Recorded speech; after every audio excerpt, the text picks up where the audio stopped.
Coffee is ubiquitous today, a morning ritual, a social lubricant. Yet this everyday beverage once faced fierce opposition. Its journey from an energizing bean to a global staple is fraught with a history far darker and more dangerous than most realize. We trace coffee's perilous past, exploring epochs when its mere consumption could lead to imprisonment, torture, or even execution. Originating in ancient Ethiopia, legend speaks of goats becoming unusually energetic after consuming the berries. Sufi mystics in Yemen soon adopted the brew, valuing its stimulating effects for prolonged nightly prayers and spiritual devotion. As coffee spread through the Arabian Peninsula, it moved beyond monastic walls into public houses, fostering lively intellectual exchange. This new social dynamic, centered around a stimulating beverage, began to alarm religious and political authorities in Mecca by 1511. Scholars and jurists deemed coffee intoxicating, grouping it with wine. More critically, coffee houses became perceived as hotbeds of sedition.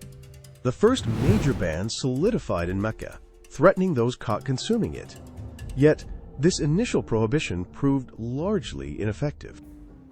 Centuries later, during the 17th century Ottoman Empire, Sultan Murad IV escalated the war on coffee to unprecedented brutal levels.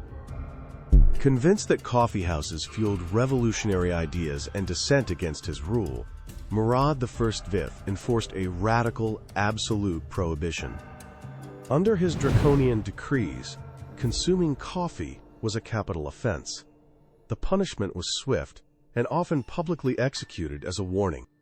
First offenders might receive a beating, but repeated infractions almost guaranteed a swift death sentence, often by decapitation or drowning.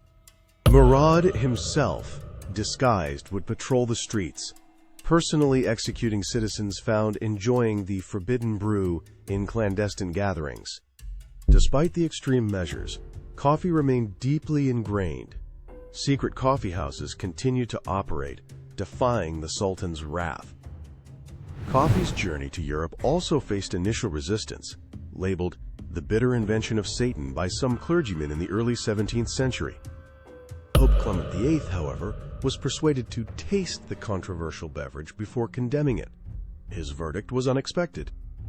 Finding it so delicious, the Pope declared it a truly Christian beverage, effectively baptizing coffee and securing its European future. Elsewhere, political figures like Frederick the Great of Prussia also attempted bans, arguing that coffee drained the national economy. He famously promoted beer as the superior national drink, dispatching coffee sniffers to ferret out illicit coffee roasting operations. Sweden's King Gustav III conducted a bizarre experiment, forcing condemned twins to drink excessive coffee and tea to prove toxicity. Paradoxically, both subjects outlived the king and the supervising doctors, making a mockery of the royal attempt to demonize the drink. The persistent failure of these prohibitions illuminates a profound truth. Human desire, when intertwined with social ritual, resists even the harshest control. Coffee's ascent from a forbidden stimulant to a global phenomenon is a testament to cultural resilience and the complex architecture of ideas.